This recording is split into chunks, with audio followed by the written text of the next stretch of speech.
안녕하세요. 큐티 나누는 목사 안상열입니다. 오늘도 주님 은혜 안에서 좋은 하루입니다. 오늘 묵상할 하나님의 말씀은 다니엘 2장 31절에서 49절까지의 말씀입니다. 왕이여, 왕이 한 큰 신상을 보셨나이다. 그 신상이 왕의 앞에 섰는데 크고 광채가 매우 찬란하며 그 모양이 심히 두려우니 그 우상의 머리는 순금이요 가슴과 두 팔은 은이요 배와 넓적다리는 노시요 그 종아리는 쇠요 그 발은 얼마는 쇠요 얼마는 진흙이었나이다. 또 왕이 보신즉 손대지 아니한 돌이 나와서 신상의 쇠와 진흙의 발을 쳐서 부서뜨리매 그때의 쇠와 진흙과 녹과 은과 금이 다 부서져 여름 타작마당에 겨같이 되어 바람에 불려 간 곳이 없었고 우상을 친 돌은 태산을 이루어 온 세계에 가득하였나이다. 그 꿈이 이러한즉 내가 이제 그 해석을 왕 앞에 아뢰리이다. 왕이여, 왕은 여러 왕들 중에 왕이시라. 하늘의 하나님이 나라와 권세와 능력과 영광을 왕에게 주었고 사람들과 들짐승과 공중의 새들 어느 곳에 있는 것을 막론하고 그것들을 왕의 손에 넘기사 다 다스리게 하셨으니 왕은 곧 그 금머리입니다. 왕을 뒤이어 왕보다 못한 다른 나라가 일어날 것이요 셋째로 또 녹 같은 나라가 일어나서 온 세계를 다스릴 것이며 넷째 나라는 강하기가 새 같으리니 새는 모든 물건을 부서뜨리고 이기는 것이라.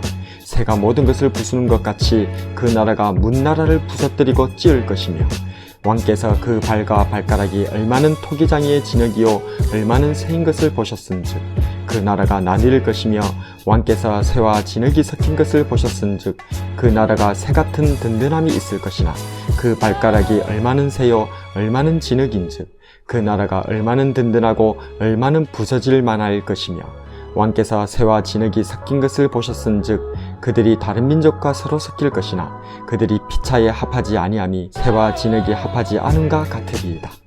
이 여러 왕들의 시대에 하늘의 하나님이 한 나라를 세우시리니 이것은 영원히 멸망하지도 아니할 것이요 그 국권이 다른 백성에게로 돌아가지도 아니할 것이요 도리어 이 모든 나라를 쳐서 멸망시키고 영원히 설 것이라.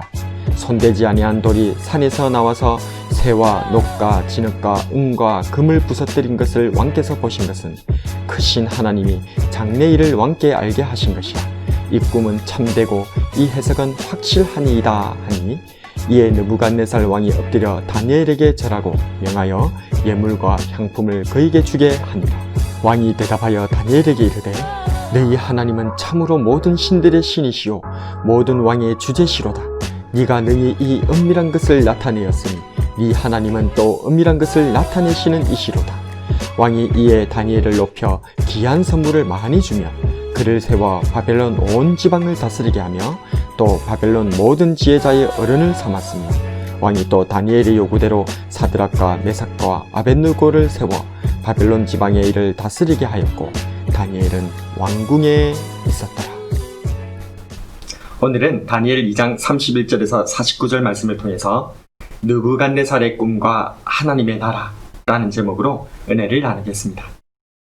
드디어 다니엘이 느부갓네살 왕이 꾼 꿈의 내용과 그 해석을 왕에게 풀어주게 됩니다. 먼저 왕이 꾼 꿈을 말해줍니다. 왕의 꿈은 크고 찬란하고 두려운 한 신상에 대한 것이었습니다. 그 머리는 순금, 가슴과 두 팔은 은, 배와 넓적다리는 놋, 종아리부터는 철인데 발의 일부는 철과 진흙이 섞여 있었습니다. 그런데 손대지 아니한 돌이 이 신상의 철과 진흙 발을 쳐서 부서뜨렸고 그 돌은 태산을 이루어 온 세계에 가득하게 되었다는 것입니다. 이어서 이 꿈의 해석을 말합니다.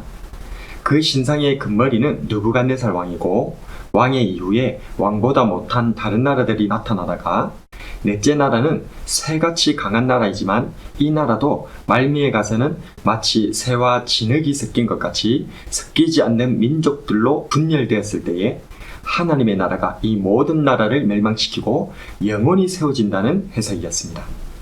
이는 실제로 역사적으로 일어나게 됩니다.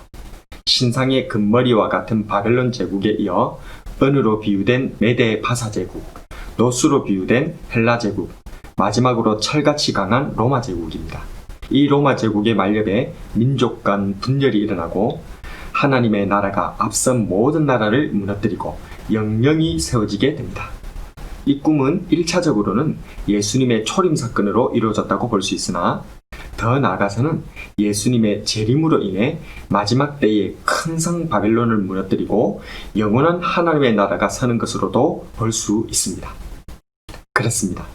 느부갓네살 왕이 자신이 세우려 하던 지혜의 나라가 이 크고 찬란하고 두려운 신상이었고 그 사람의 나라가 하나님의 나라에 의해 멸망당하게 된다는 것입니다.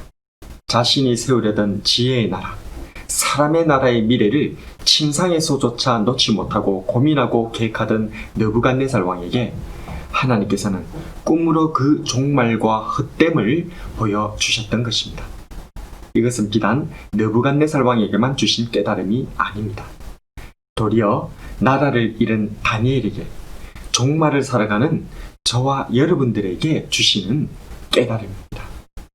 비록 크고 찬란하고 두려운 바벨론에 의해 유다가 멸망당하고 그 뒤를 이어 끊임없이 악한 나라가 세워진다 하더라도 때와 계절을 바꾸시듯 왕들을 폐하시고 왕들을 세우시는 분이 하나님이심을 믿음으로 굳게 서라는 하나님의 계시였던 것입니다.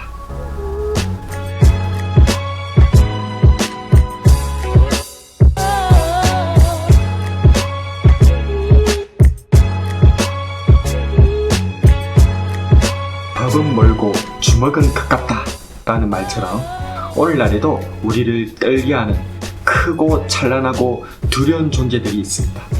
그러나 그것을 심판하시는 하나님께서 계심을 믿고 바라봅시다. 세상이 바뀌고 나라가 바뀌어도 결코 변하지 않으시고 영원히 우리를 구원하시고 인도하실 예수님과 그분의 나라를 사모하며 오늘 하루도 믿음 위에 든든히 서 나아가는 저와 여러분이 되길 주님의 이름으로 축복합니다.